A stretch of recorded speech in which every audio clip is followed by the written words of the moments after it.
വിശുദ്ധ ലൂക്കാ എഴുതിയ സുവിശേഷം അധ്യായം 10. 72 പേരെ അയക്കുന്നു. അനന്തരം കർത്താവ് വേറെ 72 പേരെ തെരഞ്ഞെടുത്ത് താൻ പോകാനിരുന്ന എല്ലാ പട്ടണങ്ങളിലേക്കും നാട്ടിൻപുറങ്ങളിലേക്കും ഈ 2 പേരായി അവരെ തനിക്ക് മുമ്പേ അയച്ചു. അവൻ അവരോട് പറഞ്ഞു, കൊയ്ത്ത് വളരെ, വേലക്കാരോ ചുരുക്കം. അതിനാൽ കൊയ്ത്തിന് വേലക്കാരെ അയക്കുവാൻ കൊയ്ത്തിൻ്റെ നാഥനോട് നിങ്ങൾ പ്രാർത്ഥിക്കുവിൻ. പോകുവിൻ, ഇതാ ചെന്നായ്ക്കളുടെ ഇടയിലേക്ക് കുഞ്ഞാടുകളെ എന്ന പോലെ ഞാൻ നിങ്ങളെ അയക്കുന്നു. മടിശീലയോ സഞ്ചിയോ ചെരുപ്പോ നിങ്ങൾ കൊണ്ടുപോകരുത്. വഴിയിൽ വെച്ച് ആരെയും അഭിവാദനം ചെയ്യുകയുമരുത്. നിങ്ങൾ ഏതു വീട്ടിൽ പ്രവേശിച്ചാലും ഈ വീടിന് സമാധാനം എന്ന് ആദ്യമേ ആശംസിക്കണം. സമാധാനത്തിൻ്റെ പുത്രൻ അവിടെയുണ്ടെങ്കിൽ നിങ്ങളുടെ സമാധാനം അവനിൽ കുടികൊള്ളും. ഇല്ലെങ്കിൽ അത് നിങ്ങളിലേക്ക് തിരിച്ചു പോരും. അവരോടൊപ്പം ഭക്ഷിക്കുകയും പാനം ചെയ്യുകയും ചെയ്തുകൊണ്ട് ആ വീട്ടിൽ തന്നെ വസിക്കുവിൻ. വേലക്കാരൻ തൻ്റെ കൂലിക്ക് അർഹനാണല്ലോ. നിങ്ങൾ വീട് തോറും ചുറ്റി നടക്കരുത്. ഏതെങ്കിലും നഗരത്തിൽ നിങ്ങൾ പ്രവേശിക്കുകയും അവർ നിങ്ങളെ സ്വീകരിക്കുകയും ചെയ്യുമ്പോൾ നിങ്ങൾക്ക് വിളമ്പുന്നത് ഭക്ഷിക്കുവിൻ. അവിടെയുള്ള രോഗികളെ സുഖപ്പെടുത്തുവിൻ. ദൈവരാജ്യം നിങ്ങളെ സമീപിച്ചിരിക്കുന്നുവെന്ന് അവരോട് പറയുകയും ചെയ്യുവിൻ.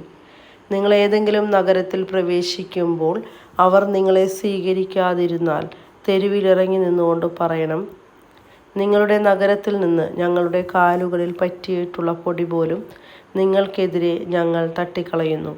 എന്നാൽ ദൈവരാജ്യം സമീപിച്ചിരിക്കുന്നുവെന്ന് നിങ്ങൾ അറിഞ്ഞുകൊള്ളുവിൻ. ഞാൻ നിങ്ങളോട് പറയുന്നു, ആ ദിവസം സൊദോമിൻ്റെ സ്ഥിതി ഈ നഗരത്തിൻ്റേതിനേക്കാൾ സഹനീയമായിരിക്കും. അനുതപിക്കാത്ത നഗരങ്ങൾ. കൊറാസീൻ, നിനക്ക് ദുരിതം. ബത്സയിദ, നിനക്ക് ദുരിതം.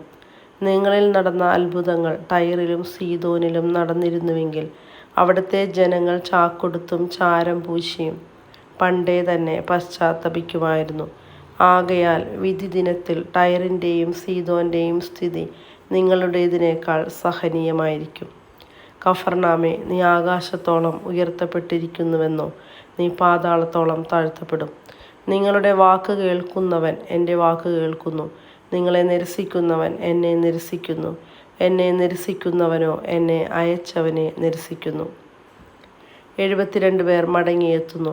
72 പേരും സന്തോഷത്തോടെ തിരിച്ചു വന്നു പറഞ്ഞു, കർത്താവേ, നിന്റെ നാമത്തിൽ പിശാചുക്കൾ പോലും ഞങ്ങൾക്ക് കീഴ്പ്പെടുന്നു. അവൻ പറഞ്ഞു, സാത്താൻ സ്വർഗത്തിൽ നിന്ന് ഇടിമിന്നൽ പോലെ നിപതിക്കുന്നത് ഞാൻ കണ്ടു. ഇതാ, പാമ്പുകളുടെയും തേളുകളുടെയും ശത്രുവിൻ്റെ സകല ശക്തികളുടെയും മീതെ ചവിട്ടി നടക്കാൻ നിങ്ങൾക്ക് ഞാൻ അധികാരം തന്നിരിക്കുന്നു. ഒന്നും നിങ്ങളെ ഉപദ്രവിക്കുകയില്ല. എന്നാൽ പിശാചുക്കൾ നിങ്ങൾക്ക് കീഴടങ്ങുന്നു എന്നതിൽ നിങ്ങൾ സന്തോഷിക്കേണ്ട, മറിച്ച് നിങ്ങളുടെ പേരുകൾ സ്വർഗത്തിൽ എഴുതപ്പെട്ടിരിക്കുന്നു എന്നതിൽ സന്തോഷിക്കുവിൻ. യേശു ആത്മാവിൽ ആനന്ദിക്കുന്നു. ആ സമയം തന്നെ പരിശുദ്ധാത്മാവിൽ ആനന്ദിച്ച് അവൻ പറഞ്ഞു, സ്വർഗത്തിൻ്റെയും ഭൂമിയുടെയും കർത്താവായ പിതാവേ, അവിടുത്തെ ഞാൻ സ്തുതിക്കുന്നു. എന്തെന്നാൽ അങ്ങ് ഇവ ജ്ഞാനികളിൽ നിന്നും ബുദ്ധിമാന്മാരിൽ നിന്നും മറച്ചു വയ്ക്കുകയും ശിശുക്കൾക്ക് വെളിപ്പെടുത്തുകയും ചെയ്തു. അതേ പിതാവേ, അതായിരുന്നു അവിടുത്തെ അഭീഷ്ടം. എല്ലാ കാര്യങ്ങളും പിതാവ് എന്നെ ഏൽപ്പിച്ചിരിക്കുന്നു. പുത്രനാരെന്ന് പിതാവല്ലാതെ ആരും ഗ്രഹിക്കുന്നില്ല, പിതാവാരെന്ന് പുത്രനും. പുത്രൻ ആർക്ക് വെളിപ്പെടുത്താൻ ആഗ്രഹിക്കുന്നുവോ അവനും അല്ലാതെ മറ്റാരും ഗ്രഹിക്കുന്നില്ല. അവൻ ശിഷ്യന്മാരുടെ നേരെ തിരിഞ്ഞ് അവരോട് മാത്രമായി പറഞ്ഞു, നിങ്ങൾ കാണുന്നവ കാണുന്ന കണ്ണുകൾ ഭാഗ്യമുള്ളവ. എന്തെന്നാൽ ഞാൻ പറയുന്നു, അനേകം പ്രവാചകന്മാരും രാജാക്കന്മാരും നിങ്ങൾ കാണുന്നവ കാണാൻ ആഗ്രഹിച്ചു, എങ്കിലും കണ്ടില്ല. നിങ്ങൾ കേൾക്കുന്നവ കേൾക്കാൻ ആഗ്രഹിച്ചു, എങ്കിലും കേട്ടില്ല. നല്ല സമരിയാക്കാരൻ്റെ ഉപമ. അപ്പോൾ ഒരു നിയമജ്ഞൻ എഴുന്നേറ്റ് നിന്ന് അവനെ പരീക്ഷിക്കുവാൻ ചോദിച്ചു, ഗുരു, നിത്യജീവൻ അവകാശമാക്കാൻ ഞാൻ എന്തു ചെയ്യണം? അവൻ ചോദിച്ചു, നിയമത്തിൽ എന്ത് എഴുതിയിരിക്കുന്നു? നീ എന്ത് വായിക്കുന്നു? അവൻ ഉത്തരം പറഞ്ഞു, നീ നിന്റെ ദൈവമായ കർത്താവിനെ പൂർണ്ണ ഹൃദയത്തോടും പൂർണ്ണ ആത്മാവോടും പൂർണ്ണ ശക്തിയോടും പൂർണ്ണ മനസ്സോടും കൂടെ സ്നേഹിക്കണം, നിന്റെ അയൽക്കാരനെ നിന്നെ പോലെയും. അവൻ പ്രതിവചിച്ചു, നീ ശരിയായി തന്നെ ഉത്തരം പറഞ്ഞു. ഇതനുസരിച്ച് പ്രവർത്തിക്കുക. നീ ജീവിക്കും. എന്നാൽ അവൻ തന്നെ തന്നെ സാധൂകരിക്കാൻ ആഗ്രഹിച്ച് യേശുവിനോട് ചോദിച്ചു, ആരാണ് എൻ്റെ അയൽക്കാരൻ? യേശു പറഞ്ഞു, ഒരുവൻ ജെറൂസലേമിൽ നിന്ന് ജെറീക്കോയിലേക്ക് പോവുകയായിരുന്നു.